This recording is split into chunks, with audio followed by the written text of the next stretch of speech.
second coffee talk of the 2021 Durango Independent Film Festival. Our coffee talks are sponsored by the Rochester Hotel and our space. They've been longtime supporters of our festival, and if we were in person, we'd be having coffee in the lobby of the hotel and chatting with everyone. The idea behind the coffee talks came up a few years ago. We have a filmmaker lounge at night where everyone hangs out, and then we decided we just wanted a more casual sort of conversation in the morning over coffee with filmmakers, and another chance for people to get to meet filmmakers and filmmakers to get to meet each other. So we started doing these coffee talks. They're normally earlier in the morning, so it's being virtual, we were able to move them a little later since people aren't racing out to get catch movies. But really, this is just sort of an open conversation for people to talk about filmmaking, their films. We can go around and we've got a couple of filmmakers and it looks like a couple of staff members. So we can go around and just sort of introduce ourselves, and if you've got a film in the festival or have a film upcoming that you want to talk about, feel free to. We can start with Dustin up in the. Hello, my name is Dustin Hilati. I wrote and produced Nolan Here Nor There. It's a coming of age film shot in the middle of nowhere in Saskatchewan, Canada. I don't even know, most people I meet that aren't from Canada don't even know what Saskatchewan is, but we're pretty middle of nowhere province. There's 1 million people in our whole province, and our province is rather large, so it's not very populated place, and it's a wonderful place to make films because everybody is just stoked to be a part of it. So that's me.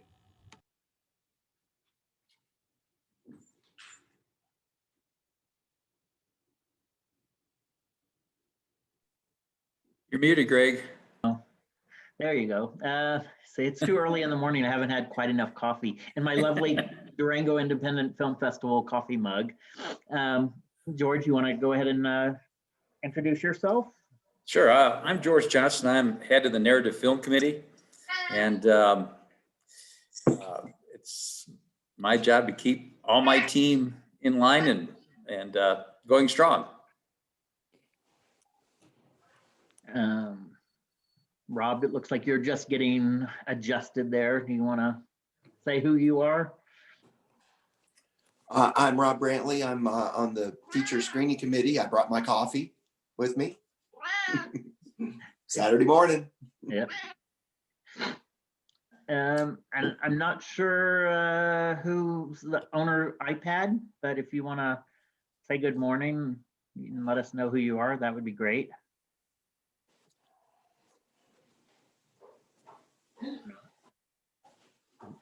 I'm Jan Larson, just a longtime Durango film, festival goer, and love it. And we're having a great time watching them virtually. Thanks. Good. We're happy to hear that you're screening them virtually. I've been watching a few myself, so plan to do a lot more today. Liba, you want to say anything? Yeah, I'll just say good morning. I'm not quite ready for video yet. I have a Q&A this morning at 11 that I'm kind of still getting ready for, but these coffee talks are just wonderful. And when I get done, I always want to watch all those movies. So happy to be here. And Fred, you're muted. I'm just here to meet some of the filmmakers that have films this year. I'm a producer and writer, and I'm a juror on the feature committee, usually every year. And so bummed that we're not in Durango this year, but we're making the best of it virtually. So looking forward to meet some of the filmmakers from this year. Cool. And I know Cindy's not actually around. She's just the host of it, so she's turned us on, let us in. Why don't you talk a little bit more about your film, Dustin, and the process of shooting it and what it's about? Sure. So our film, it's a coming of age story, and it's set on a reserve here in Saskatchewan that's in the throes of a suicide epidemic. And the mother of one of the main character, she starts to get really afraid for her son's life, for reasons you just have to see in the film. And she sends him away to live with family in Fort Qu'Appelle, which is another small community in Saskatchewan. And while he's there, he meets a residential school survivor and kind of like this kooky, funny girl, and they kind of become his unwitting supports as he processes his grief and learns more about his culture, and yeah. So and it sounds like a really sad film, and there are a lot of sad parts, but I think overall it's a very hopeful film. There's even some funny parts that are, I think, people have voiced is very unexpected, but welcome. And so, and shooting it was kind of insane, but so fun. We did our principal photography in very small crew, principal photography in 6 days, which is insane. And this is my first feature film, so and I was producing, so just running around doing a million things at once. And then and then I think we had like 4 days of pickup shots, so it was a really like well-oiled machine, but also very like insane, and like not a lot of downtime, but and like I said, making films in Saskatchewan is a wonderful place to make films, because it is fairly easy to get locations. It's because people just want to help, and people, there used to be a bit of a film industry here that buckled, and so we actually have a lot of people around who have a lot of talent and are willing to work for a percentage of profits and stuff like that. So so there's a lot of, but they've gone and worked other jobs because the film industry imploded. So it's kind of like a magical place to make films right now. That it's kind of a hidden gem, and I don't know if that's a bit about my process. Yeah. When did you shoot the film? Not last summer, but the summer before that. And then we prepped. I try to leave at least like 4 months for prep, but I think I gave us like 6 or 7 months for prep, and then just like the 6 days of principal photography, and then the post, of course, takes longer than everything. The post is shooting's just fun. You don't even, it doesn't even feel like work. You're going on 12-hour days, no problem, But then it's like, sitting at a computer for 12 hours a day and just like pounding energy drinks is like, that's where it's work. And so that took that probably took 6 months to do all the post stuff. Yeah. So, but you were finished shooting and everything before the pandemic set in, it sounds like. I mean, at least the shooting part of it. Yeah, I think everything was really finished and ready to go, and we started kind of like our festival season. And I think maybe by the time the first festival rolled around, so we've been at 13 festivals so far, and they've all been online. So there's one that I'm thinking we'll probably get into that happens in August, and that one is not going to be online. So we haven't been accepted yet, but I think we have a pretty good shot. So yeah. So COVID kind of hit us a bit. Yeah. Yeah. Fred, can you talk a little bit about COVID? Because I know you were in the middle of shooting your film when everything shut down. It's just, it's a tough time because on the independent side, and I don't know if I think I said this, Greg, yet the other day, I'm not sure if I'm repeating myself, but the sad part is the networks and the studios, because they have such deep pockets, all these people keep going, oh, nothing's changed, everything's in production. The stuff that's in production is the stuff that's backed by hundreds of millions of dollars. So when you have a studio or a network that can take the risk if there's a COVID situation and you have to shut down for 2 weeks, which filmmakers know you have to pay everybody still. You have to pay for your locations, you have to pay for all your equipment and all that stuff. And normally when you have a crisis like that, you would file an insurance claim and the insurance will cover that so that you're not on the hook for that. Well, insurance companies aren't covering COVID, so COVID is an exclusion. So if you had to shut down and absorb those costs, your investors are in horrible position because that money that they've put in to make the movie is now going to pay people to wait while they can't make the movie. So all the shows that are in production are really safe because the networks can take and the studios can take a chance, they can risk it. So if they shut down for 2 weeks, then they get a $2 million hit or $1 million hit. It's not that big a deal. But on the independent side, it's a huge, huge problem. So right now, unless movies are going to shoot like Dustin's movie in like 6 days, so you can get in and out before there would be a COVID crisis, you wouldn't have any COVID insurance safety net. So there's very few independent movies going forward right now. But we're hearing that there'll be insurance policies hopefully by summertime, so things should get back to normal. We hope, fingers crossed. Let's see. So. And obviously, the small, like Saskatchewan, a lot of things are being shot in Montana right now. A lot of things being shot in Idaho, Utah, where there's lots of space and not millions and millions of people. So that's also what's happening a lot in the business right now.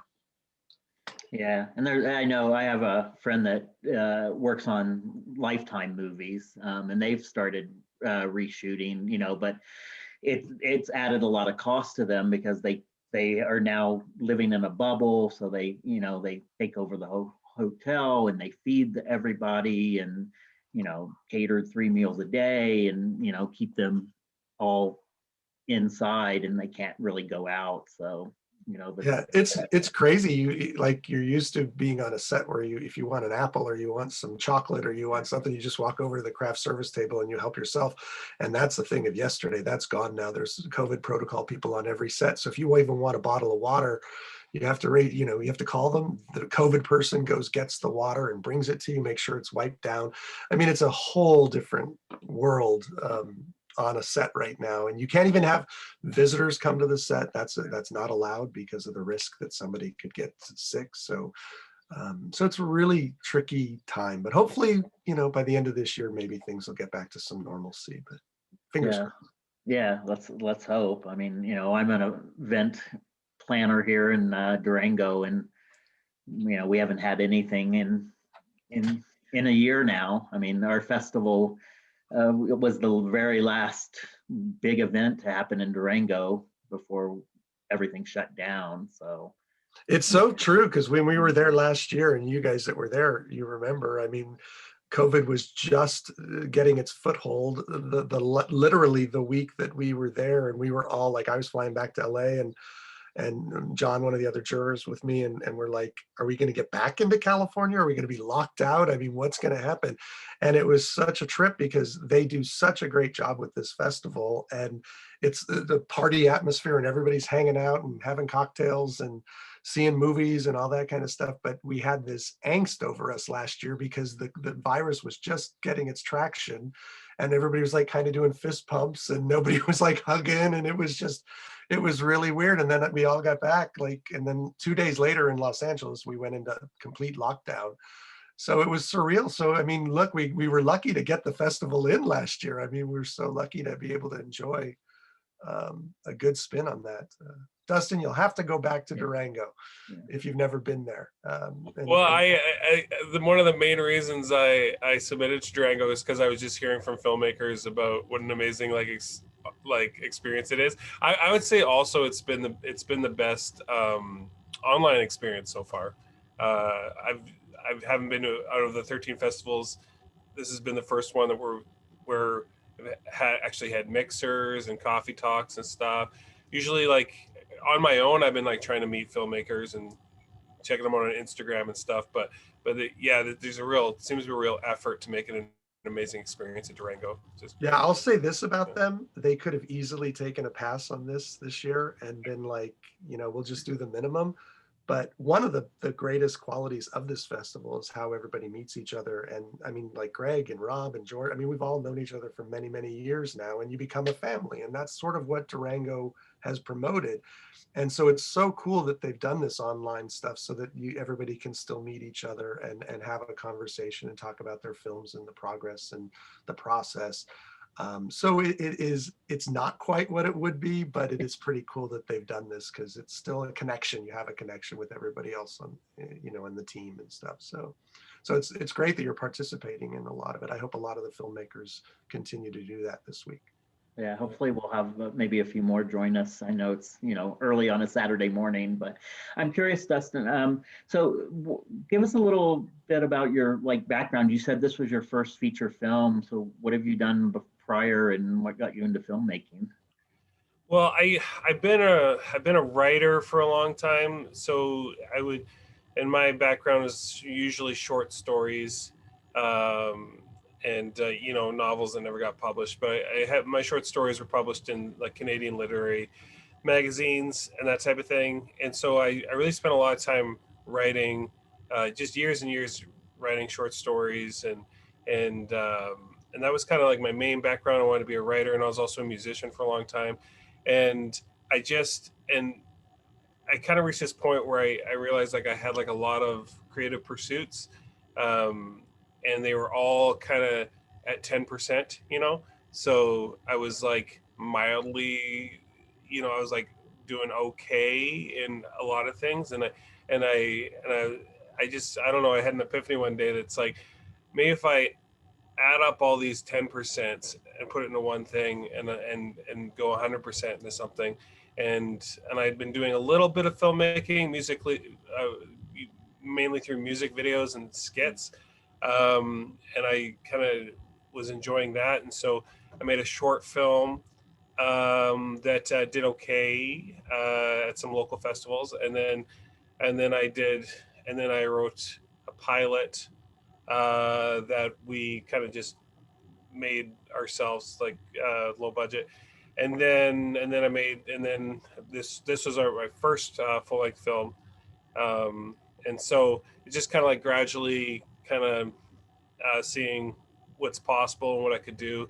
And I've actually, it's been interesting because every project, I just feel like maybe it's different, but I feel like when I was when you're in music, it's just like you could know one chord and someone's like start a band.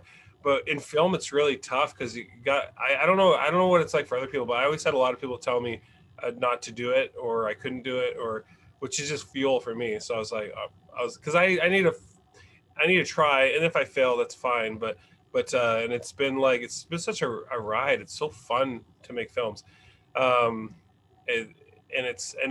there's so many different types of creative things you have to do. It's like there's the writing of it, which is creative, and then there's like the working with people and being creative, like to problem solve, and then there's marketing it, which is probably my weakest point, but hopefully I'm getting better at that. But yeah, you got to use a lot of different parts of your brain, and which is exciting. Yeah, I can't remember, I don't know if that answered your question, but Yeah, no, it did. I mean, because you said you were the writer and director. I mean, what other how so? I know. Actually, I didn't direct this one. I found out pretty quick that I wasn't going to be able to do everything. So I wrote it and I produced it, but we brought in Wilfred Dieter to direct, and I think he did an amazing job. He had done a lot of local stuff, and he's just kind of like a go-getter, kind of doesn't have a problem telling people what to do. He was very good at communicating, especially with actors. So we kind of nabbed him up right away. So he would be like directing and working with actors when we're shooting, and I'd be putting out fires and problem solving pretty much during the shooting. That was kind of my job. So yeah, problem solving, that type of thing. Yeah. Yeah. But Fred, I hope you don't mind, but I kind of snooped you, and I love so much of what you've so many of your projects that you've done. It's, Thank you. The, even like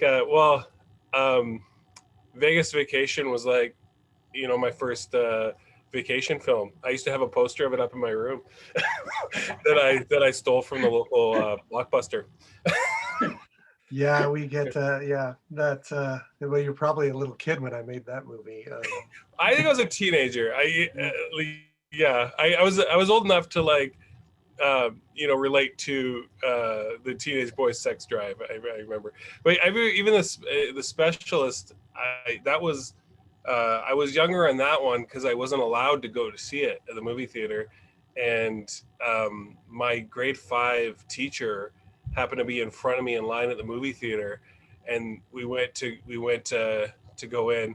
Oh, no, I guess he was behind us. We went to go in, and they said, "Sorry, you have to be 18 to see this." And we're like, "Oh," and then he just says from behind us, they're with me," you know. That's great. So that's Great. how we got to see The Specialist. Yeah, for one scene in particular, kept a lot of people out of seeing that. Yeah. That's a great scene. That's funny when we shot that. It was. Have you ever been to Miami? I've never been to Lower East Coast. So we New shot York it. is a We shot. Well, the entire film was done at the Fontainebleau Hilton, which is a legendary hotel in Miami, and the suite that Stallone and Sharon Stone have their, you know, exotic, erotic moment, we built, and for years. I mean, The Specialist was a huge movie, and it did so well all over the world. And Florida is such a big tourist trap. And people would check into the Fontainebleau Hilton and want that suite that Stallone and Sharon Stone used in The Specialist. And it doesn't exist because we built it. So they would get all these requests. They want that shower. They want that famous shower where they had sex in that movie. And it doesn't exist. So there you go. Suspension of disbelief, right? But, if they were smart, they'd reno and make it pretend one and just say. Right. I think actually they joked around for a while. They created like a suite that was like the Specialist suite, and they would send people to it, but it was not the actual suite. Yeah. And I would love to. I don't know if we can talk about anything on here, but I would love to know, you know, kind of your experience working with Jeffrey Dean Morgan. He's like one of my favorite actors right now. Obviously, Negan. Being Negan. Yeah, that was a great film, Walkaway Joe, which just came out last year, and was a victim of COVID. It was set for a theatrical release, and then COVID happened, and the distributor decided that they just wanted to go ahead and stream it. Walkaway Joe I'd been involved with for about 10 years. It had quite a few stars attached to it. It was Kevin Costner at one point. It was Bruce Willis at one point. It was Pierce Brosnan. But David Strathairn was the original choice to be the lead in Walkaway Joe, who's a phenomenal actor, and he did such a great job in that film. And Jeffrey Dean Morgan was amazing. I mean, they shot. It was mostly shot in Louisiana, down in the South. But he was great. I mean, all pros. Really, I'm sad about that film because it was a wonderful script, and it turned out to be a decent movie. But nobody's really seen it because it went right to streaming. So, but he was great. Jeffrey Dean Morgan, very talented, and amazing cast and crew on that film. Yeah, that's cool. Yeah, that's COVID's been like pretty bad for films. You know, it's just like. The films that would have come out that will never, you know, and some films just didn't even get to come out at all, you know. So yeah, what do you have on your slate? What's next for you? Do you guys doing another film or? Well, we actually were able to shoot something this summer. Restrictions were like in Saskatchewan. Well, we have a pretty conservative government that like kind of caters to anti-maskers a bit, I think. So.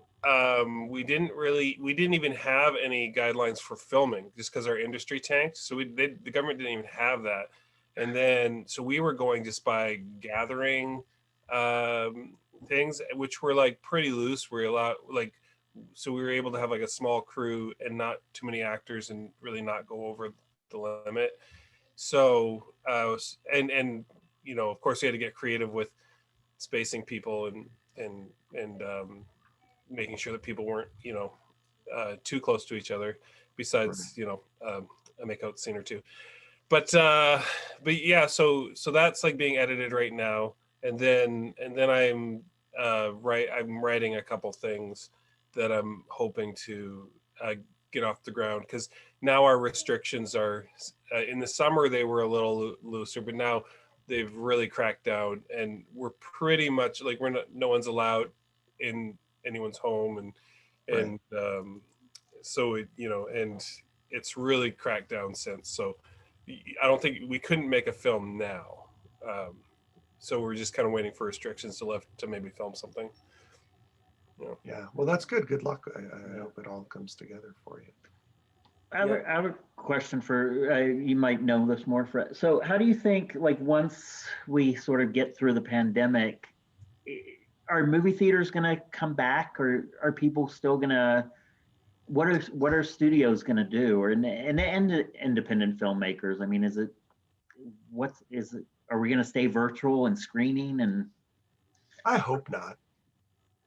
I was just reading an interview that Liam Neeson did yesterday. He's making an appearance in New York, because I guess in New York, I didn't know this, but they're starting to open the theaters up a bit for limited capacity.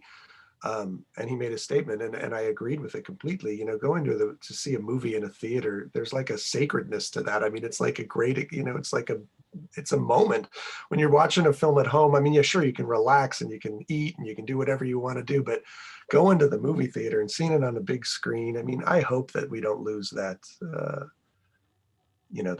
that touch. But right now, I mean, in Hollywood, the only thing that's really getting greenlit are Marvel movies and big couple $100 million films for the big theaters. And so I hope that the dramas still survive and the comedies still survive and the rom-coms and all that stuff. But yeah, I think that the theaters will come back. You guys will still run theaters in Durango, right? I mean, those theaters will open back up. yeah, we hope so. I mean, one of the theaters that we use, the Anima City Theater. I don't know how she's really been able to keep the property. I mean, she doesn't, she rents it, and Yeah. I'm hoping that the landlords are being generous to her, but and that's I think really, that's the hardest part, is like, when you come out on the other side of this, like what will survive, and what will actually still be around. I think the theaters, there'll always be a business for it. It's just, will people be brave enough and feel safe enough to go back to theaters with crowded audiences and things like that. I just read also this morning here I mean, we were so hard hit in Los Angeles, as you guys know, with the virus, and you've got 13 million people in our county alone, and we were having 18,000 cases a day, and it was scary. It was really frightening for a while. But now they're just saying, the Dodgers will have fans in the stands come mid-April, something like that. Limited, but something. And that Disneyland's going to reopen, I guess. And, so, I mean, that's progress. So hopefully we get back to some normalcy, soon, I would hope. I don't envy you guys being in a small town like Durango. I'll tell you that much, though. At least I know it's not easy, but but it's better than, you probably feel safe to at least go out and do things.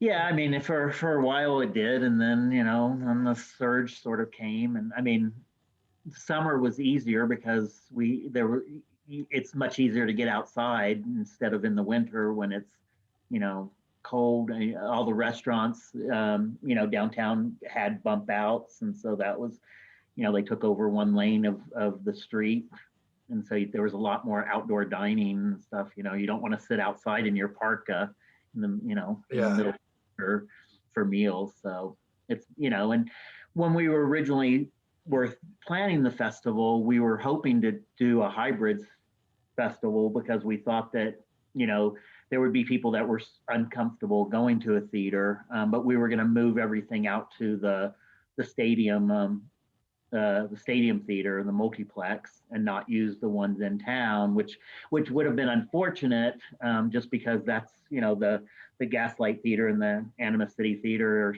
it's just nice to be in downtown, and that's part of the joy of the festival. But we were going to move out to the stadium, and then they weren't sure that they were going to be open, so we sort of had to pivot, and they aren't open. They opened for a little bit, and they have the the reservation system now that a lot of theaters have. So when they were doing movies early on, you picked your seat and they blocked the your little pod in and stuff, but they eventually decided they just couldn't stay open.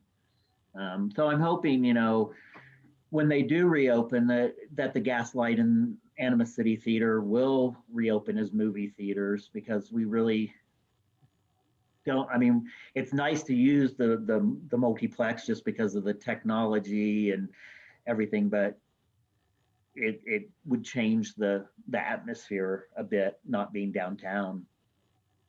Yeah, definitely. I agree with you. Yeah, there's just a charm to those theaters in the downtown area there. And yeah, well, that's great that Animus has still survived so far. So that's good. Yeah, I mean, she's hoping to, start doing some music, some concerts and stuff, but it's, it's been a long road. So, all the arts in town. So we were talking last night with someone that, runs some other events like cowboy poetry. And she's hoping to start doing, I mean, that's not till October, so things should be more open by then. So, and she'll be doing the rodeo this summer. So we'll see. Does anyone else have? I don't know what you guys.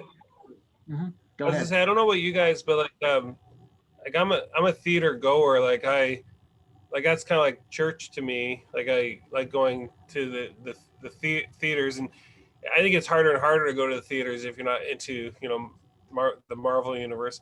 But I found during COVID, I've actually been getting more and more into older movies and movies that have been around for a long time. I was just wondering if anyone else had I that hope you don't experience. mean like movies from the 80s, Dustin. I meet young filmmakers and they tell me all the time, oh, I love older movies. Which ones? Oh, like Raiders of the Lost Ark. And I'm like, that's not an older movie. Let's define what older movie is. Well, some older movies, which actually are barely classics, actually. Yeah. I really got into Truffaut's Day for Night. It's a movie about filmmaking, and I think it's 1967. So I don't even think that barely classifies as old even. And A Knife in the Water is a Roman Polanski film. It was I must have watched 3 times. I just loved it. I don't so know then what would you call Gone with the Wind? But it's ancient? That's classic. Yeah, some of those aren't quite classics yet, Mr. Smith Goes to Washington, ancient. But yeah, I guess I do love that film. I do love Mr. Smith Goes to Washington. It's a generational thing, and I think it's hilarious because when you're my age and people talk about older movies, they're movies that I grew up on, and then I think of older movies and I think of the films that Betty Davis did, or Olivia de Havilland, or Clark Gable, Sure. and those are so to your generation, those are ancient movies. Yeah, so it's funny. I do love classic. You mentioned Mr. Smith Goes to Washington. My sister made this for me. It's a quote from the film: "Lost causes are the only causes worth fighting for." And I always have that up on my work desk. So that's always a classic. Yeah, there was a rumor a few years ago they were going to remake it, and I was like, don't. Yeah. Leave it alone. Leave it alone. Jimmy Stewart would have hated that. Yeah. Remake. That's great though. That's good. Yeah, I mean, COVID's certainly given everybody time to watch a lot of stuff, right? So yeah, I haven't watched too many. I love watching new stuff, but I watch a lot of films, so the new stuff just can't satisfy. Yeah. Yeah. Hey, the thing I gotta jump, guys. Okay. I'm doing a series right now, and I have a review coming up in 10 minutes. So I have to jump, but it was really nice seeing all of you. Yeah. And I'm sure I'll see you guys during the week. And Dustin, I look forward to seeing your film. Oh, great. Yeah. All right. I'll see you guys later. All right. Take care. Good morning. Yeah. I was going to say it's streaming at home is different, because when you go to the movie theater, you're sort of immersed in the film and you can't stop it. I find myself when I'm watching a movie at home, I'll stop it so I can run to the bathroom or, go get a snack, refill my coffee. Well, coffee this morning, normally it's not coffee at night. So you don't sort of that through line of watching the film from start to finish isn't there. You don't get sucked into the whole, just to the story as much. At least for me, I don't know how other people stream at home. If you really sit on your couch and watch it from start to finish without pausing it. Oh no, never. Yeah, You that's the have goal, but yeah. Yeah. Guys, So I'm gonna. I have 2 kids, so that's Yeah. Guys, I got to go. I got a Q&A at 10. yeah. But Dustin, it was nice meeting you, and look forward to seeing your film. See ya. Yeah. What's your All right. Q&A at 10 with? Oh, it's with Bloom, right? Bloom, yeah. Yeah. Yeah. Good luck. Yeah. Thank you. Bye, guys. See you. Hi, George. Have you guys seen any good films lately? I mean, Yeah. I guess Yeah. I meant besides the films at the festival, but We've been watching, all the things that have been coming out, Ma Rainey's Black Bottom and what was that other one we just saw? The name's blanking me. It's kind of early in the morning. Yeah. But yeah, I mean, things are coming out and of course we're streaming them. But yeah, in February, there were so many, movies related to Black history. yeah. And so we watched so many of those. But it seems like a lot of our watching has been geared towards, catching up on TV series. Yeah. A lot, but Well, it's and y'all were, talking about, the youth and how they relate to movies. An interesting thing.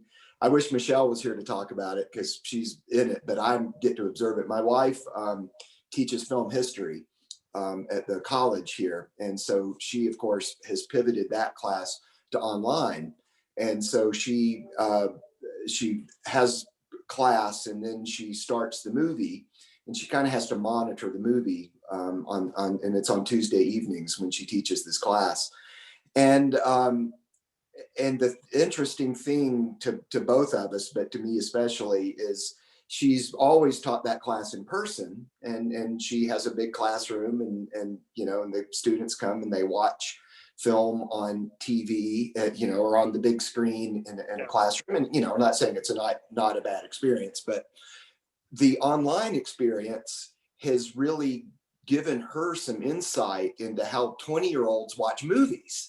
And what they think, because they don't have this connection with the big screen. They watch so many things, on the small screen and on their phones. Yeah. And so they're watching it. And of course there's text in the middle of it. And she says it's giving her an interesting insight in just how they view things. And because they're texting and commenting and it's giving her an insight into the interaction that she just missed when she was just showing that on the large screen.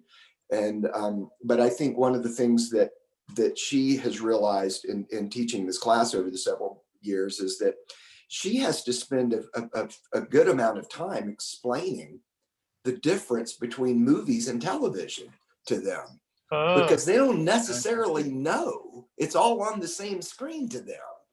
And Right. And that's just a distinction that just like, holy mackerel, how could you miss that?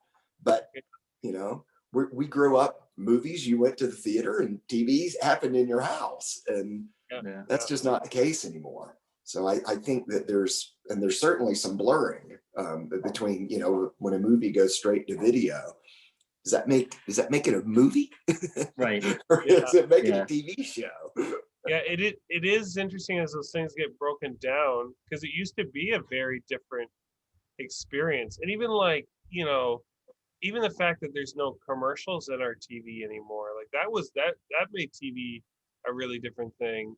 Back in the day, that there was like commercials in the middle of your thing, where it's like, it's not the case with streaming services. It's like, so it is interesting. it almost makes me want to revisit, like, why do I care? Like, what do is there that much of a difference besides length? You know, Yeah. or has TV just become serial movies? Well, and it's funny that you say that, because I was having a conversation with someone the other day who, they're like, oh, I can't stream a movie because it's 2 hours long, but they'll binge watch a series for 5 hours in a day, and it's like, oh, it's the same amount of time as a movie, but it's in the mind. It's just broken up differently. Yeah. And how we perceive time is like it's interesting seeing that in the scope of like film and television. There's a stand-up comedian that I like,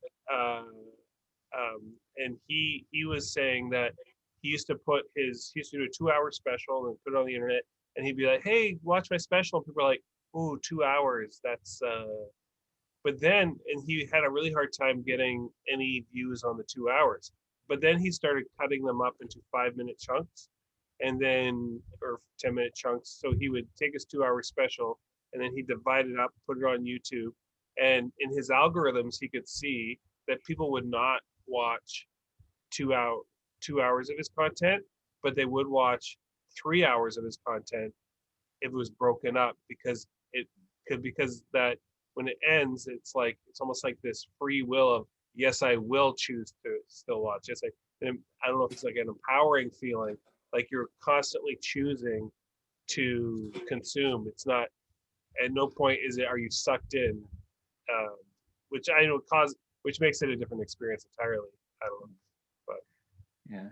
I wish Fred was still on, because the one thing I found about streaming now is there's so many different streaming services. So a movie comes out and they advertise it that, oh, it's on Hulu or it's on Netflix, and I don't have, I don't have all of them. So there's a lot of films out there that I would love to see that I can't, because, whereas if they were at the multiplex, I could go on a Friday night and take my pick of films. It makes it difficult, Yeah, I do think, because of the Arcade Fire has a song that says, "Infinite content, never content," because I mean I heard a stat about YouTube. It's like 3 hours of YouTube content is uploaded a minute, so there's no end. I mean, most of that's probably not worth watching, but yeah. There's really no end to our content anymore, which is, I do think we need more time to, because I grew up on 2 TV channels, and so there's only a few shows that I wanted to watch, and then you just had to wait. And Right. So I grew up kind of in the middle of nowhere in the prairies, and I feel like there isn't as much, like, I think like you consume some piece of art, whether it be film or television show or whatever. I think then you need to reflect. You need time to reflect, or else it's almost like it doesn't set in your brain, or it doesn't really affect you. And I think there is a problem, at least for me. Maybe younger people, maybe their brains are just used to this, but like I find like I need to have like time to talk about it with people I watched it with, or think about it myself, or like some sort, or else I forget I watched it. if it's just all in, I don't know. Yeah, Yeah. exactly. Anybody have any other comments, or want to chat about anything else before we sign off and go start watching some more movies and Q&As and stuff? Yeah. Yeah. I don't have anything. Yeah. You guys? Yeah. Well, I mean, thanks for joining in. I mean, it's been a great conversation. Yeah, it's really and fun. I mean, I have to say, one of the things I really miss is not having filmmakers in town and being able to have these kinds of conversations, over lunch, or, at the filmmaker lounge and stuff. So it was, as Fred was saying, it was one of the important parts that we wanted to continue with the festival. So. But the end is in sight. Yes. There's the light at the end of the tunnel. Yes, we will be back live in 2022. So. Gotta get that needle. Yeah. Well, thanks for joining us this morning, and we will see you at the next coffee talk in 2 days. And go out and enjoy. All right. Thanks, See you Greg. guys. Thanks. Take care. Nice meeting everyone. See ya. You too, Dustin.